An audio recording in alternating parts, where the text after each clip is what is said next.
Notre Seigneur, notre Dieu, nous voulons vraiment te remercier pour ton amour et ta grande compassion envers chacun de nous. Et nous voulons, comme tu nous l'as dit encore ce matin dans cet épître de Jean, apprendre à nous aimer les uns les autres davantage que nous le faisons, Père. Et pour cela, donne-nous d'avoir cette relation étroite, intime, profonde avec toi, jour après jour. Merci de faire ton œuvre de grâce en chacun de nous pour l'obtention du caractère qui était en Jésus-Christ. Conduis-nous, Seigneur, pendant ces moments, soit avec Marlin pour nous apporter, partager ce message avec nous. Et Seigneur, que ce message puisse vraiment faire écho au fond de notre cœur, trouver place et agir pour nous transformer, pour nous changer. Oui, nous connaissons, en tout cas, nous croyons connaître que l'importance du caractère qui sera vraiment le sceau que tu vas poser sur notre front. Donne-nous, Seigneur, de le rechercher davantage, d'avoir vraiment ce désir. Enlève tout ce qui n'est pas de toi de notre cœur et purifie-nous dans ce temps particulier de la fin. Sois avec tous ceux qui sont connectés, Seigneur. Nous te prions aussi pour ceux qui ne sont pas avec nous aujourd'hui, que tu en fasses de même. Merci de nous conduire pendant ces moments, de continuer à te révéler à nous, de fortifier notre foi. Et nous comprenons de plus en plus qu'il est aussi important, capital, de rechercher cette foi de Jésus en nous pour pouvoir avancer dans ce monde compliqué, difficile, dans ces temps de la fin, dans ces temps de crise. Reste avec nous encore, Seigneur, fais-nous sentir ta présence et nous te prions de nous pardonner nos fautes et de nous conduire. Je veux te prier pour les familles endeuillées de la Réunion qui ont perdu en 2 jours eh bien, une personne âgée et quelqu'un d'un peu plus jeune. Merci d'être avec eux, de parler à leur cœur, de fortifier leur foi. Sois avec chacun de nous et fais-nous grâce au-delà de ce que nous te demandons, puisque nous te prions, Père, dans le beau nom de Jésus, notre Seigneur, et pour la seule gloire de ton nom.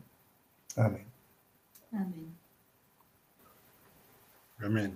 Merci pour la prière. Eh bien, bienvenue, bonjour une nouvelle fois à tous et à toutes pour ce moment de culte que nous allons avoir. Et nous allons continuer ce merveilleux portrait des 12 apôtres. Comme nous l'avons commencé, nous allons continuer à décortiquer un peu davantage leur caractère, car c'était des personnes qui étaient très proches de notre Seigneur Jésus. Et donc je pense qu'ils ont énormément à nous apporter, et c'est pour cela que nous allons continuer à visiter, à approfondir leur caractère. Nous avons vu Pierre, nous avons vu André, Jacques, et maintenant nous voyons Jean. Donc nous avons déjà vu la première partie de Jean, et là nous allons continuer. Donc,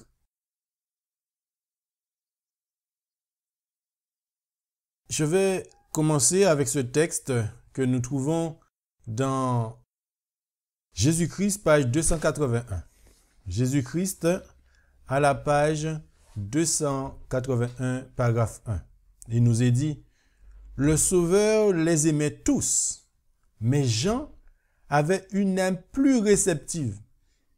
Il était plus jeune que les autres et une confiance enfantine.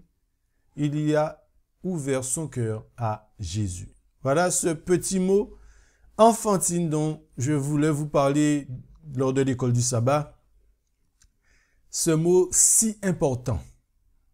Jean avait une âme plus réceptive. Il était plus jeune que les autres et une confiance enfantine. Il avait ouvert son cœur à Jésus. Mais qu'est-ce que cela veut dire enfantine? J'ai été chercher la définition de ce mot enfantine pour pouvoir avoir encore plus d'éléments pour comprendre qu'est-ce que cela veut dire. Donc, dans Larousse, la définition enfantine, qui tient de l'enfance par sa spontanéité, sa simplicité, sa fraîcheur.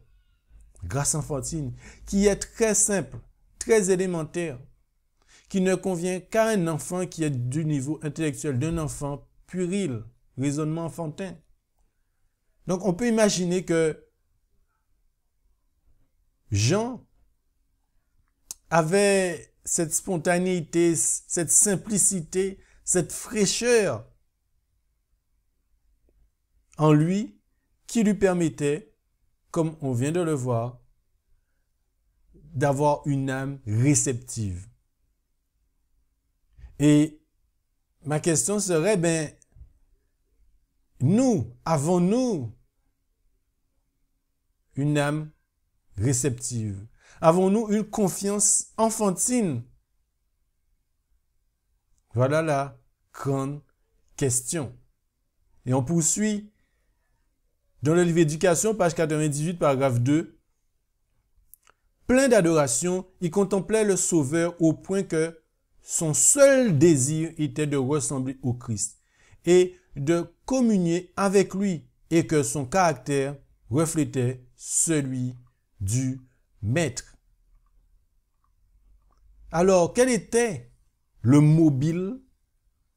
Quel était le mobile de Jean? Et quel est le nôtre? Quel est notre mobile?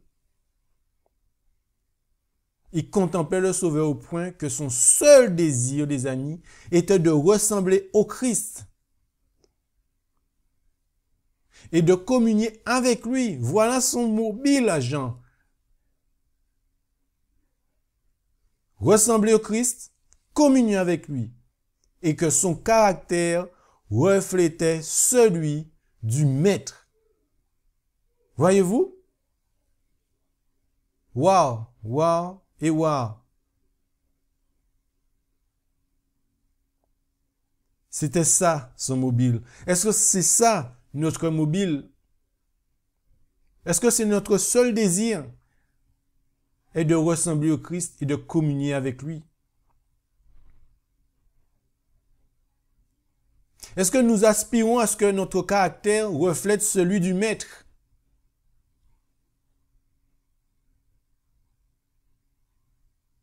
Et pour pouvoir parvenir à cela, les amis, il fallait passer par des exercices.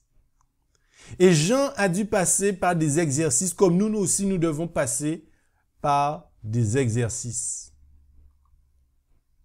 Continuons dans le livre Historical Sketch of the Following Mission of the Seventh-day Adventist. À la page 126, paragraphe 3. Lisons. Quand Jésus envoya ses disciples au travail, il les envoya 2 par 2 afin qu'ils soient une aide et une force les uns pour les autres et qu'ils défendent plus courageusement la vérité. Ils n'avaient pas l'impression, comme certains le font maintenant, qu'ils préféraient travailler seuls plutôt que d'avoir quelqu'un avec eux qui ne travaille pas comme ils travaillaient. Oui, il y a beaucoup de personnes qui préfèrent travailler seuls parce qu'on ne va pas faire comme eux. Mais qu'est-ce que Jésus a fait? Notre Seigneur comprenait ce qu'il fallait associer. Il ne se liait pas avec le doux, bien-aimé Jean, un du même tempérament, mais il a relié avec lui l'ardent, impulsif Pierre. Ces 2 hommes ne se ressemblaient ni dans leur disposition, ni dans leur manière de travailler. Pierre était prompt et zélé dans l'action, audacieux et intransigeant et blessait souvent, et Jean était toujours calme et attentif aux sentiments des autres et viendrait après pour lier et encourager. Ainsi, les défauts de l'un étaient particulièrement couverts par les vertus des autres. Cet exercice, les amis, est-ce que nous le pratiquons? Cet exercice est pour travailler notre caractère. Oui, on veut toujours être avec celui, on sent, oui, oh, ça serait bien, je pense que lui, ça serait mieux, ou ceci, cela. Mais qu'est-ce que Jésus a vu? Le Seigneur savait qui est-ce qui devait s'associer avec qui. Des gens qui se ressemblent au niveau tempérament, non. Il faut une complémentarité. Et on regarde Jean par rapport à Pierre. Regardez, prompt et zélé dans l'action, audacieux, intransigeant et blessé souvent. Mais Jean, qu'est-ce qu'il venait faire? Qu'est-ce qu'il, à travers ce ministère, il était toujours calme, attentif aux sentiments des autres et viendrait après pour lier et encourager. Donc les défauts de l'un étaient partiellement couverts par les vertus des autres. Et nous allons voir le pourquoi. Pourquoi? Pourquoi cela est important de comprendre ça, les amis? On continue. Dieu n'a jamais conçu que, en règle générale, ses serviteurs doivent aller travailler seuls. Pour illustrer, voici deux frères. Ils ne sont pas du même tempérament. Leur esprit ne fonctionne pas de la même façon.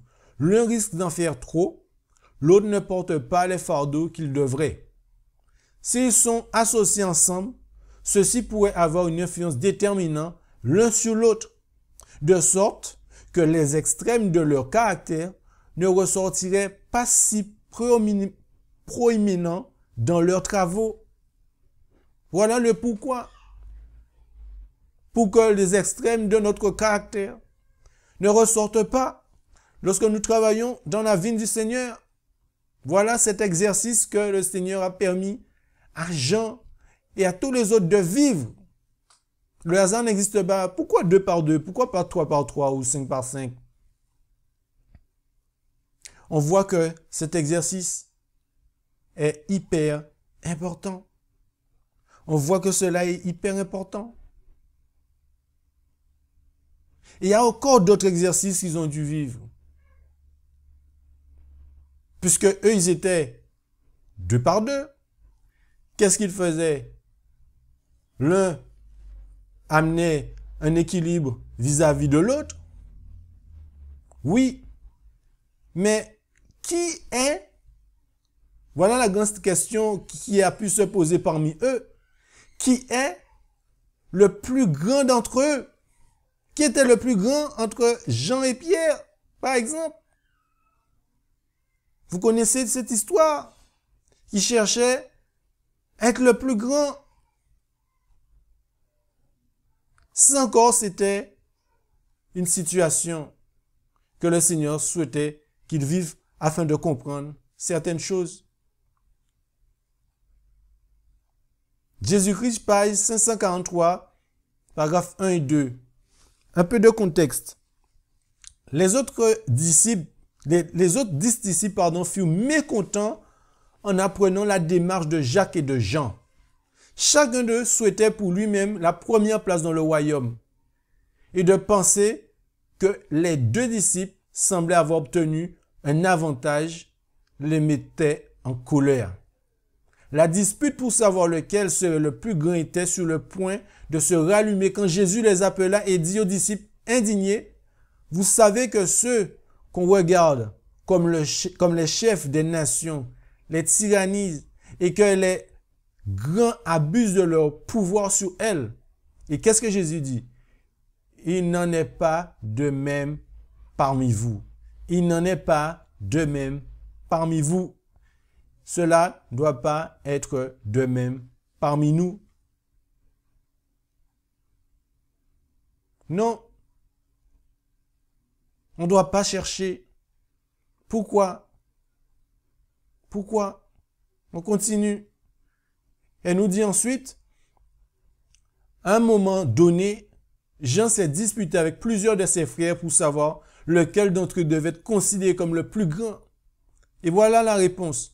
Ceux qui possèdent l'esprit du Christ n'auront aucune ambition d'occuper une position au-dessus de leurs frères.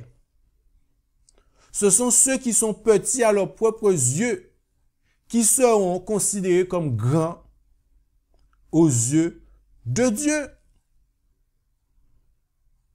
Donc si on a cette pensée de chercher plus haut que l'autre, plus haut que son frère, penser que je suis plus fort où j'ai plus d'expérience, où je suis plus intelligent,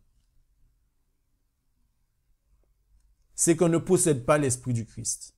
Parce que celui qui possède l'esprit du Christ n'aura aucune ambition d'occuper une position au-dessus de leurs frères.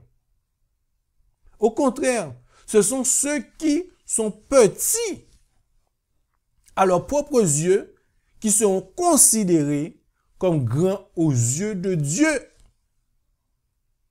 Voilà encore un autre exercice que Jean devait vivre. Et c'est pas fini. Quelle leçon pour nous dans toute cette histoire? Faut jamais oublier, tout ce qu'on est en train de voir, c'est pour nous. Les leçons de Jésus qui présentaient la douceur, l'humilité et l'amour comme des éléments essentiels pour se développer dans la grâce et être apte à travailler dans son œuvre furent pour Jean d'une incontestable valeur. Il faisait son profit de chacune de ces leçons. Est-ce qu'on retient les leçons que le Seigneur nous donne? Et s'efforçait de faire quoi? De vivre constamment en harmonie avec le divin modèle. Il finit par apprécier non la pompe et la puissance terrestre, mais la gloire du Fils unique venu du Père, pleine de grâce et de vérité. Waouh! Waouh! Waouh! Regardez ce que Jésus présentait, la douceur, l'humilité, l'amour. Et cela était des éléments essentiels. Pourquoi? Pour se développer dans la grâce et être apte à travailler dans son œuvre. La douceur, l'humilité et l'amour, les trois. Et cela, c'est dans ces trois choses-là, nous avons des leçons. Et en vivant ces trois choses-là, on se détache des choses du monde et on apprécie quoi? On commence à apprécier les choses célestes, la grâce et la vérité. Jésus-Christ, page 233, paragraphe 1. Plus que tous ses compagnons, Jean, le disciple bien-aimé, subit l'influence de cette vie merveilleuse. Il dit, la vie a été manifestée. Nous l'avons vue. Nous en rendons témoignage et nous vous annonçons la vie éternelle qui était auprès du Père et qui nous a été manifestée. Et nous avons tous reçu de sa plénitude et grâce pour grâce. Donc nous voyons que nous devons être sous l'influence de qui? On a vu ça dans l'école du sabbat, de Jésus-Christ. Nous devons être sous l'influence de Jésus-Christ chaque jour. Conquérant Pacifique, page 497, paragraphe 1. Jour après jour, qu'est-ce que se passait-il? Son cœur était attiré vers qui? Vers le Christ, jusqu'à ce qu'il en vint à s'oublier lui-même dans son amour pour son maître. Je reprends. Jour après jour, son cœur était attiré vers qui? Vers le Christ, jusqu'à ce qu'il en vint à s'oublier lui-même dans son amour pour son maître. La puissance et la tendresse, la majesté et l'humilité, la grandeur d'âme et la patience qu'il observait dans la vie quotidienne du Fils de Dieu le remplissait d'admiration. Qu'est-ce qui remplissait d'admiration à Jean? La puissance, la tendresse, la majesté, l'humilité, la grandeur d'une âme et la patience qu'il observait chez qui? Tous les jours, chez Jésus. Il abandonna son tempérament irritable et ambitieux au pouvoir transformateur du Christ. Et l'amour divin opéra en qui? En lui, une véritable métamorphose. Amen. Amen. Voilà ce que cela peut produire en chacun d'entre nous. Jean, à travers son expérience, est une véritable sanctification. Waouh! Pourquoi je dis ça? Nous allons continuer. The Sanctified Life, page 59, paragraphe 1. Jean chérissait chaque leçon et cherchait constamment à faire quoi, les amis?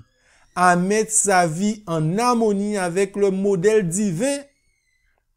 Les leçons de Jésus mettaient en avant la douceur. Qu'est-ce qu'il met en avant? La douceur, l'humilité, l'amour comme essentiel à la croissance dans la grâce et une aptitude à son travail étaient de la plus haute valeur pour Jean.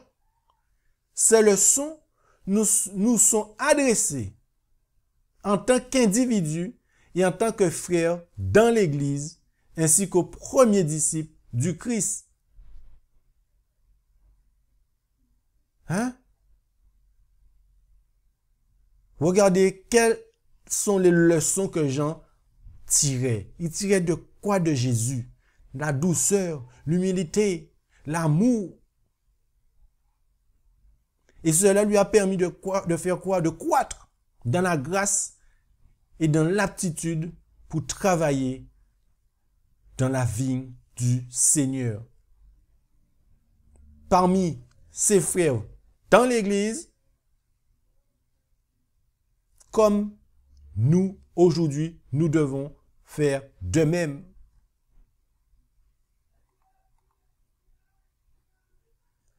La vie de ce Jean que nous sommes en train d'étudier, la vie de ce Jean que nous sommes en train d'étudier, est un exemple. Ok, en Pacifique, page 497, paragraphe 1, est un exemple de véritable sanctification. Durant ces années d'étroite relation avec le Christ, il recevait souvent de lui des avertissements et des mises en garde qu'il savait toujours accepter. Est-ce qu'on accepte les avertissements et les mises en garde de notre Seigneur?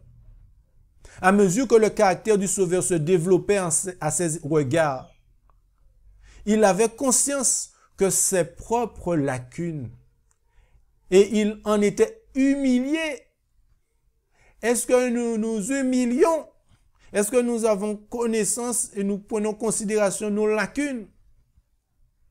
Jour après jour, son cœur était attiré vers le Christ, jusqu'à ce qu'il en vînt à s'oublier lui-même dans son amour pour son maître.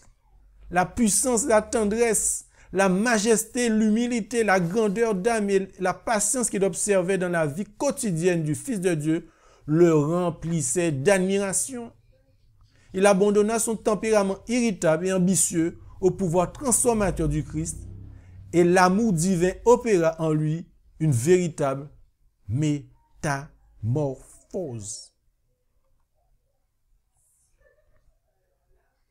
Quelle leçon pour nous aujourd'hui dans toute cette histoire, dans cette vie de Jean? Une transformation, Conquérant Pacifique, page 490, paragraphe 2. Une transformation semblable à celle que l'on peut voir dans la vie de Jean résulte toujours d'une communion étroite avec qui? Avec le Christ. Il peut y avoir des défauts accusés dans le caractère. Mais lorsqu'on devient un vrai disciple, je reprends, lorsqu'on revient un vrai disciple du Seigneur, du Sauveur, pardon, la grâce divine régénère l'individu et le sanctifie.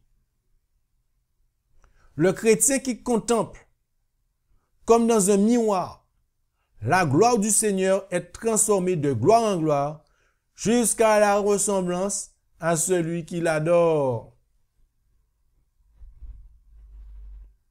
Voilà cet exemple que nous avons aujourd'hui de Jean. Toujours dans cette étroite communion avec le Christ. Les amis, si on n'a pas cette relation étroite avec le Christ, cela sera, si on peut dire ça ainsi, impossible. bien qu'on ait des défauts, lorsqu'on devient vrai disciple, qu'est-ce que la grâce de Jésus fait dans nos vies? Il nous régénère et nous sanctifie. Voilà ce que la grâce de Jésus peut faire dans notre vie. Et à travers cet exemple, du parcours dans le cœur de Jean que Jésus a pu opérer, nous montre le chemin de la sanctification. Page 500, paragraphe 1, Coquin Pacifique toujours. La sanctification n'est pas l'œuvre d'un moment, d'une heure ou d'un jour, mais de toute une vie. On ne peut l'acquérir par une heureuse effusion de sentiments, mais c'est le résultat d'une mort définitive au péché et d'une vie constante en Christ. Des efforts faibles et intermittents ne sauraient ni redresser les erreurs, ni opérer de réforme dans le caractère. Ce n'est que par un labeur long et persévérant, par une discipline sévère et un dur combat que nous pouvons vaincre. Je reprends. Ce n'est que par un labeur long et persévérant, par une discipline sévère et un dur combat que nous pouvons vaincre. Nous ne savons pas aujourd'hui quelle sera la sévérité de la lutte de demain. Aussi longtemps que Satan régnera, nous aurons à soumettre le moi avec nos péchés. Tant que nous vivrons, il n'y aura aucun arrêt dans notre marche chrétienne. Aucun arrêt, les amis. Nous ne pourrons jamais dire « j'ai pleinement abouti », comme nous disait le frère Edmond ce matin. La sanctification, c'est le résultat de toute une vie d'obéissance. Toute une vie d'obéissance, les amis, c'est pas moi qui vous l'apprends. Mais on doit avoir conscience de cela. Nous devons avoir conscience de cela.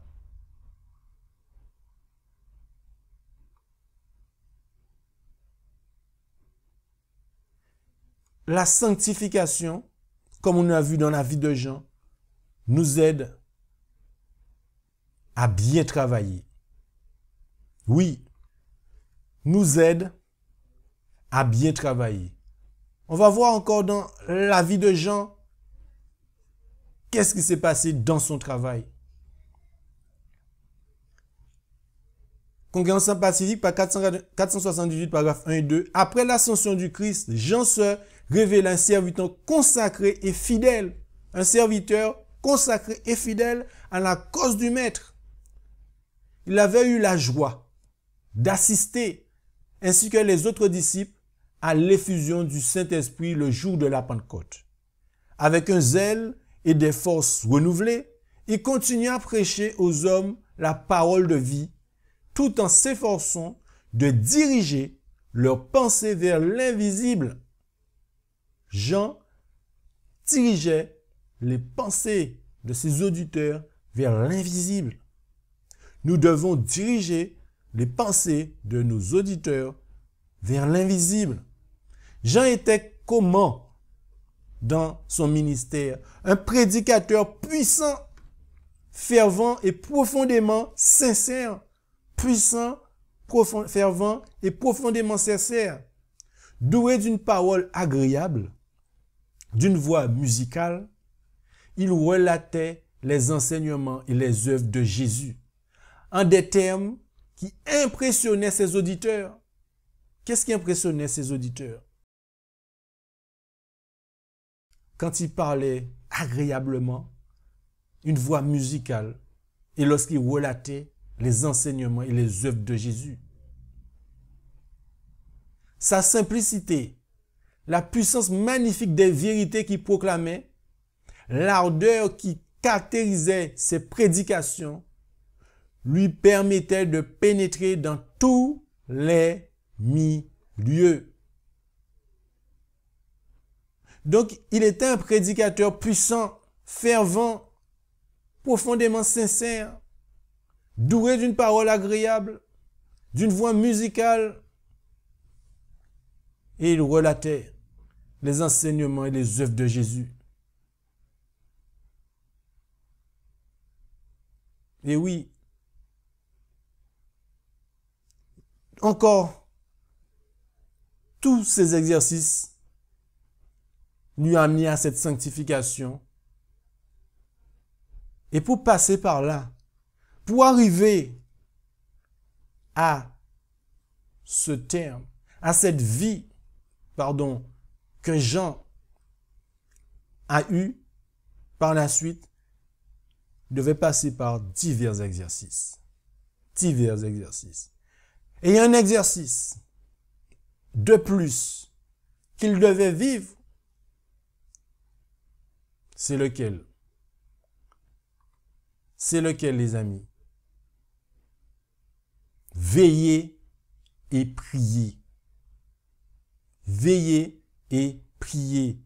Quelle est la définition de veiller? Être sans sommeil. Être maintenu éveillé. Veiller. Être circonspect. Attentif. Prêt.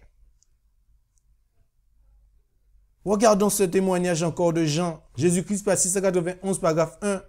Jean, le disciple bien-aimé, qui s'était appuyé sur le sein de Jésus, dormait lui aussi. L'amour que Jean avait pour son maître aurait dû pourtant le tenir éveillé. Voyez, à cette heure de douleur suprême, il aurait dû joindre ses ferventes prières à celles de son cher Sauveur.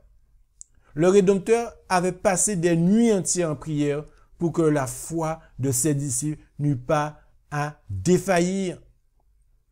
Jésus avait maintenant posé cette question à Jacques et Jean. Pouvez-vous boire la coupe que je vais boire? Ils n'auraient pas osé répondre. Nous le pouvons. Donc on voit cet exercice de veiller et de prier. Parce que Satan, comme on a lu précédemment, il ne lâchera rien jusqu'au bout. Jean, lors de l'épreuve, Jésus-Christ passe 710 paragraphe 2. Après avoir abandonné leur maître dans le jardin, 2 des disciples s'étaient enhardis à suivre. À quelque distance, la cohue qui entraînait Jésus, c'était Pierre et Jean. Jean était bien connu des prêtres en tant que disciple de Jésus. Et n'oubliez pas, ils sont 2, Pierre et Jean. Et on les introduisit dans la salle. On espérait qu'après avoir été témoin de l'humiliation de son chef, il ne pourrait plus croire en sa divinité. Grâce à une démarche de Jean, Pierre put entrer lui aussi. Poursuivons. En entrant dans la salle du tribunal, Jean n'avait pas essayé de dissimuler sa qualité de disciple de Jésus. Il ne recherchait pas la compagnie des gens grossiers qui injuriaient son maître. On ne l'interrogea pas parce qu'il ne s'était pas donné une fausse attitude et n'avait pas prêté un soupçon au soupçon. Il se retira dans un coin où il put rester inaperçu, mais aussi près que possible de Jésus. De là, il pouvait voir et entendre tout ce qui se faisait pendant le procès du Seigneur.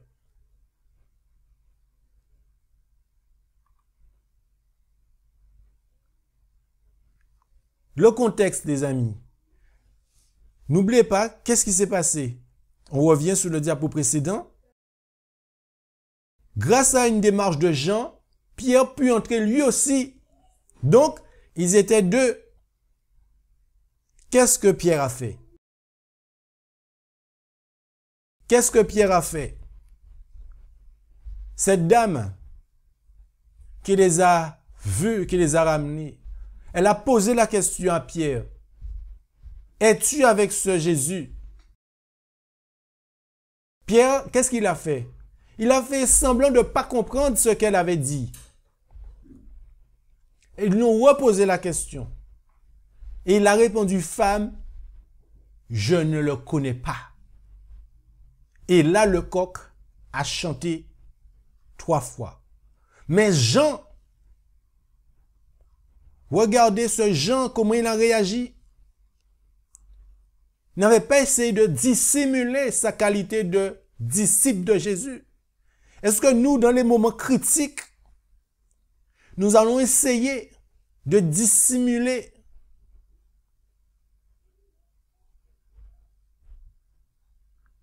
nous allons essayer de dire que nous ne sommes pas disciples de Jésus. Nous ne gardons pas les commandements de Dieu et nous n'avons pas la foi de Jésus. Nous adorons le dimanche et non le vrai jour du repos, le sabbat de l'Éternel. Est-ce que c'est ce que nous allons dire? Lorsqu'on va vouloir nous mettre à mort, qu'est-ce que nous allons dire? Allons-nous le renier? J'espère que non et que nous allons avoir ce courage et cet amour comme Jean avait pour Jésus. Que nous n'allons pas chercher à sauver notre vie. On ne va pas essayer d'adopter une fausse attitude. J'espère que nous allons avoir le bon comportement. Que cet amour envers Christ nous donnera toute cette force et cette capacité d'aller jusqu'au bout. Encore un autre exercice. Encore un autre exercice pour Jean. Parce qu'on voit que il fallait énormément d'exercices pour Jean, pour la transformation de son caractère. On avait vu au début que Pierre avait un zèle, son caractère était différent de celui de Jean. Jean, il endossait les choses. Pierre endossait les choses contraires à Jean. Et Jean devait aussi passer par cet exercice. Et voilà ce que Jésus lui dira. Jésus-Christ, page 750, paragraphe 4.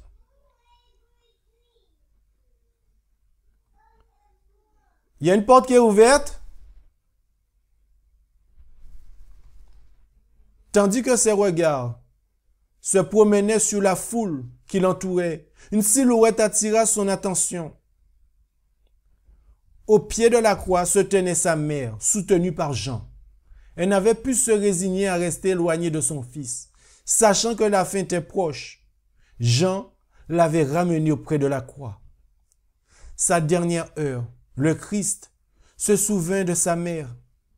Regardant son visage ravagé de douleur, puis celui du disciple, et dit à sa mère, « Femme, voici ton fils. » Puis il dit à Jean, « Voici ta mère. » Jean comprit les paroles du Christ et accepta le dépôt. Il accepta le dépôt qui lui était confié. Voilà l'exercice qu'il devait aussi apprendre. Il amena tout de suite Marie chez lui. Et dès ce moment, il en prit un tendre soin. En l'accueillant comme un dépôt sacré, Jean obtenait une riche bénédiction. Marie devait lui rappeler sans cesse son maître bien-aimé. Donc à travers tout le parcours de Jean, il devait aussi apprendre à endosser les responsabilités. Bien qu'il était petit, il fallait à un moment donné passer à un stade supérieur. Donc, il était dans un exercice constamment.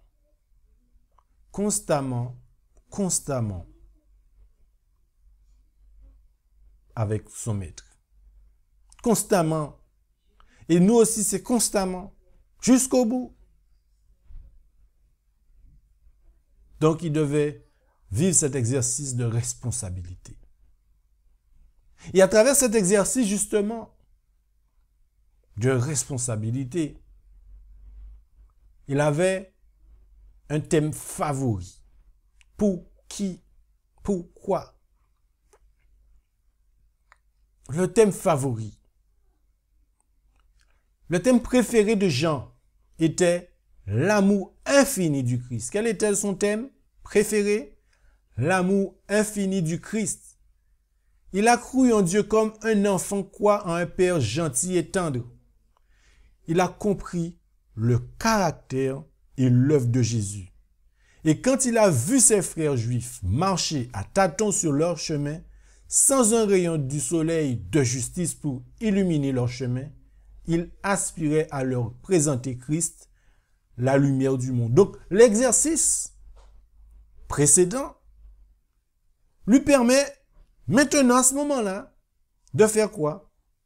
De présenter Christ à ses frères juifs qui n'avaient pas de lumière. En contemplant Christ, l'humilité, sa patience, son amour, lui a permis d'aller vers ses frères juifs pour présenter l'amour infini du Christ. L'amour infini du Christ. Il avait cet amour pour ses frères. Et oui, l'apôtre fidèle a vu que leur aveuglement, leur orgueil, leur superstition et leur ignorance des Écritures attiraient sur leur âme des chaînes qui ne seraient jamais brisées. Les préjugés et la haine contre le Christ qui chérissaient obstinément les ruinaient en tant que nation et détruisaient leur espoir de vie éternelle. Mais Jean a continué à leur présenter qui? Christ. Comme quoi? Comme la seule voie de salut. La preuve que Jésus de Nazareth était le Messie était si claire que Jean déclare qu'aucun homme n'a besoin de marcher dans les ténèbres de l'erreur pendant qu'une telle lumière lui est offerte. Amen. Malgré ces circonstances, Jean a continué à leur présenter Christ comme la seule voie de salut. N'oublions pas de présenter aux personnes qui nous entourent que Jésus est la seule voie de salut. Il n'y a pas d'autre chemin. Il est le chemin, la vérité et la vie. Il a dit, nul ne vient au Père que par moi.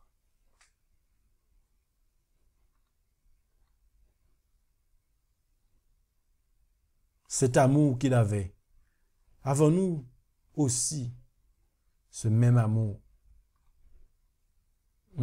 Voilà la grande question que nous pouvons nous poser. Et encore à travers son cheminement de sanctification, d'autres exercices encore, Jean devait devenir très vieux. Il assista à la destruction de Jérusalem et à la ruine de son temple majestueux. Comme il était le dernier survivant des disciples ayant été intimement mêlé à la vie du Sauveur, sa prédication qui prouvait que Jésus était le Messie, le Rédempteur du monde, avait une grande influence sur tous ceux qui l'entendaient. Nul ne pouvait mettre en doute sa sincérité et beaucoup se convertissaient par son intermédiaire. Cela a dû être dur pour lui de voir la destruction de Jérusalem et la ruine de ce temple majestueux. Jean a donc été convoqué pour être jugé par sa foi. Dans cette ville, les doctrines de l'apôtre furent mal interprétées par les autorités. De faux témoins l'accusèrent d'enseigner des hérésies séditieuses. Ses ennemis espéraient par ses accusations, provoqué la mort du Sauveur de Dieu.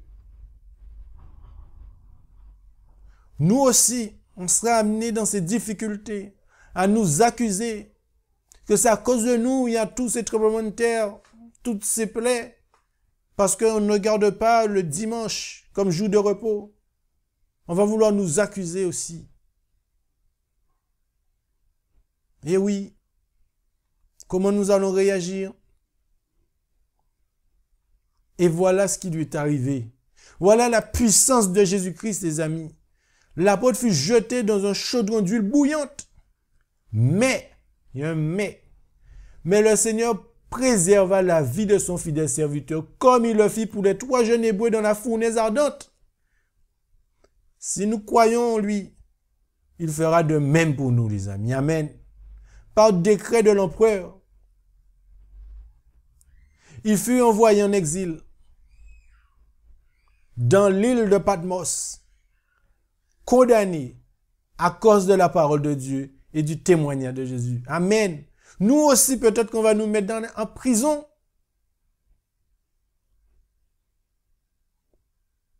Et même dans la prison, on prêchera l'évangile. Même dans la prison, on dira que le seul chemin, c'est Jésus-Christ. Même dans la cave, même dans la grotte, on dira que le seul chemin, c'est Jésus-Christ. Il n'y a pas d'autre voie. Il n'y en a pas d'autre. Et le Seigneur sera avec nous tous les jours jusqu'à la fin du monde. Jean était constamment dans la présence de Dieu. Il était exclu des scènes de vie animée et du travail actif et d'évangéliste. Mais il n'était pas exclu de la présence de Dieu, même si nous sommes en prison, même si on nous enchaîne. On ne sera pas privé de la présence de Dieu, les amis. Dans sa mission désolée, il pouvait communier avec le roi des rois. Nous pourrions communiquer avec le roi des rois. Jean était enfermé avec Dieu. Nous allons être enfermés avec Dieu. Tout à coup, sa méditation est interrompue. Une voix s'adresse.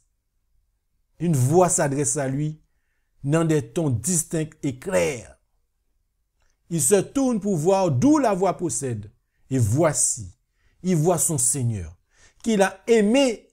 Nous allons le voir, avec qui il a marché et parlé. Nous allons le voir venir sur les nuées des cieux, les amis. Et dont il a été témoin des souffrances de la croix. Oui. Et dans tout cela, nous avons des leçons pour nous. La vie de Jean, les amis, fut un effort sérieux pour se conformer à la volonté de Dieu.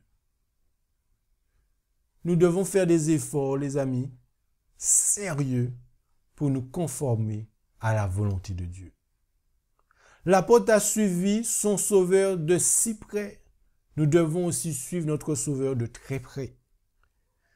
Et avec un tel sens de la pureté et de la sainteté exalté du Christ, que son propre caractère est apparu en contraste extrêmement défectueux. Lorsque nous sommes en contact avec Jésus, si nous sommes réellement en contact avec lui, voilà ce que nous allons voir aussi. Nous allons voir que notre propre caractère est extrêmement défectueux. Et quand Jésus apparut à Jean dans son corps glorifié, un seul aperçu suffisait à le faire tomber comme un mort. Son moi fini. Tels seront toujours les sentiments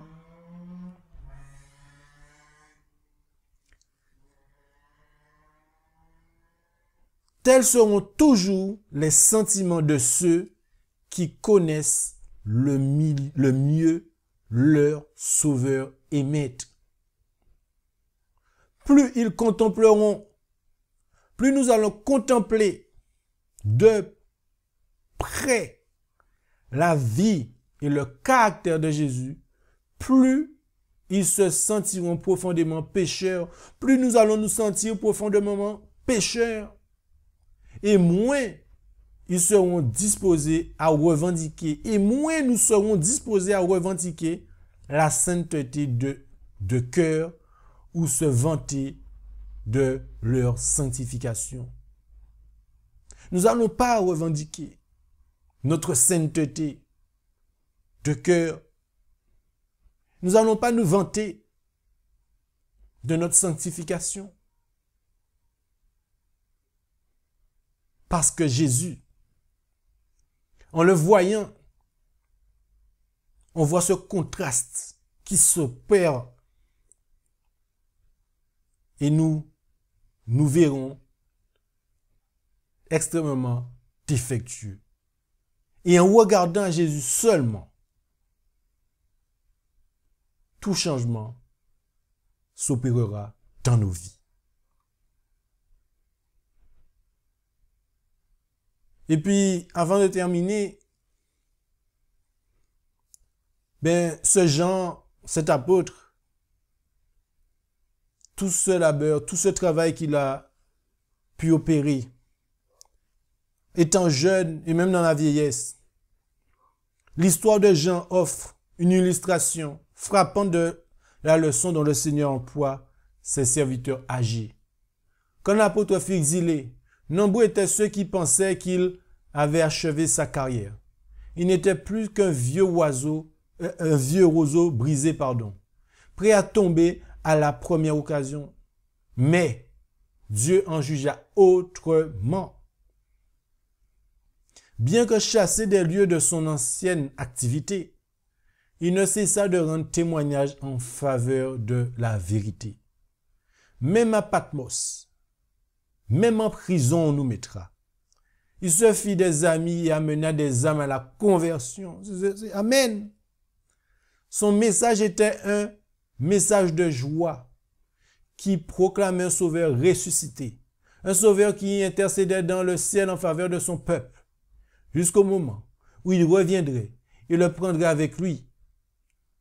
C'est après avoir blanchi au service de son sauveur qu'il reçut le plus de communication du ciel, plus même qu'il n'en eut jamais pendant toute sa vie.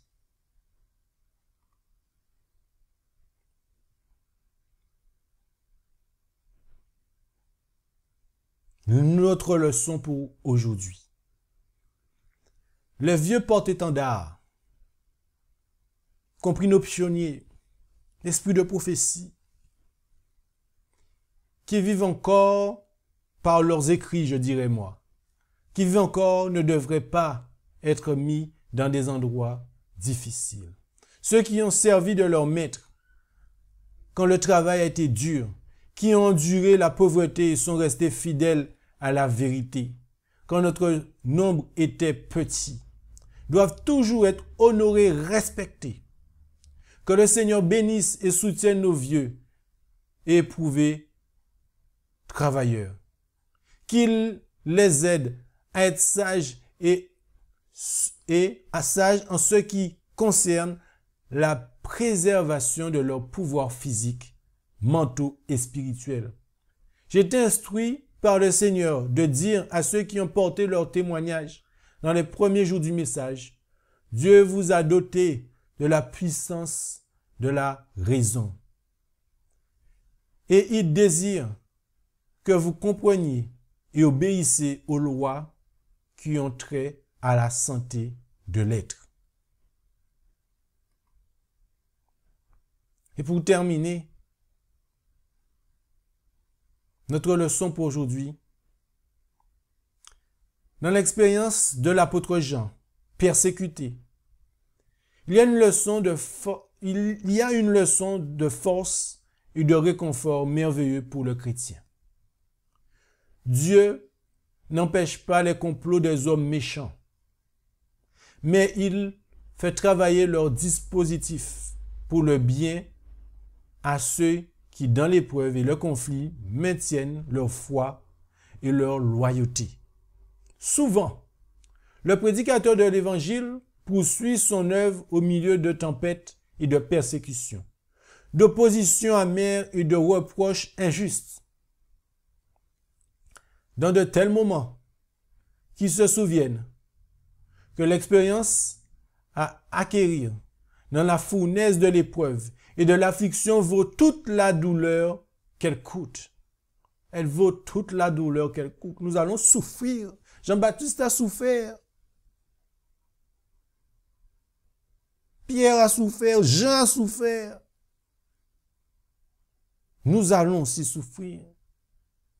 Ainsi, Dieu amène ses enfants près de lui, afin qu'il leur montre leur faiblesse et sa force. Il leur enseigne à s'appuyer sur lui. Nous devons nous appuyer sur lui, sur notre Maître. Il les prépare ainsi, il nous prépare ainsi à faire face aux situations d'urgence, à occuper des postes de confiance et à accomplir le grand dessein pour lequel leurs pouvoirs leur ont été donnés. Que Dieu nous aide à apprendre et à retenir toutes les leçons que nous avons vues jusqu'à aujourd'hui, les différents caractères des disciples, et notamment celui de Jean. Tant qu'il y a de la vie, Jésus est prêt à nous transformer. Jésus est prêt à nous changer, à nous donner un cœur de chair et non un cœur de pierre. Que Dieu nous donne force et courage, patience, que nous soyons à l'école de Jésus pour que notre caractère puisse être changé, pour que nous puissions être scellés et être assis à la table de notre Seigneur dans son royaume. Que Dieu nous bénisse. J'espère que cela vous aidera, de même pour moi, à marcher de sanctification en sanctification. Que Dieu nous bénisse. Amen. Je vous invite à prier avec moi.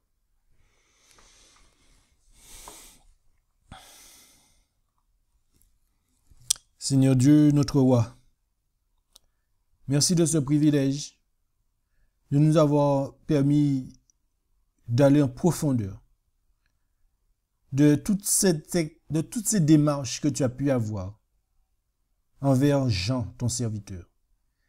Et à travers cela, tu nous montres que tu souhaites aussi avoir les mêmes démarches envers nous. Seigneur Dieu, notre roi, merci. Merci de ta bonté. Merci de ta patience, de ta miséricorde. Car nous ne sommes pas dignes de quoi que ce soit. Mais tu es là. Tu ne nous lâches pas. Seigneur Dieu, merci. Merci de nous aimer d'un amour infini. Nous te demandons pardon de toutes les fois où nous te faisons souffrir. Nous faisons ton cœur saigner à cause de nos mauvaises attitudes, nos mauvais comportements et tous nos défauts de caractère. Ô Seigneur Jésus, viens habiter en chacun d'entre nous. Viens résider dans nos cœurs, Seigneur, je t'en prie. Nous avons énormément besoin de toi. Nous voulons être changés. Nous voulons avoir une attitude à faire en sorte que nous nous aimons les uns les autres. Que le ciel soit dans la joie pour chaque âme qui accepteront notre Seigneur Jésus comme sauveur personnel. Oui, Seigneur, permets que d'autres enfants, d'autres tes enfants puissent se joindre à ta bergerie par les eaux du baptême, dans la foi et le témoignage de Jésus-Christ et en gardant tes commandements. Béni soit ton Saint-Nom. Pardon encore pour tous nos péchés, nos fautes. Sur nous et par les mérites de Jésus de Nazareth, ton Fils unique engendré, que nous t'avons prié pour ta gloire. Amen.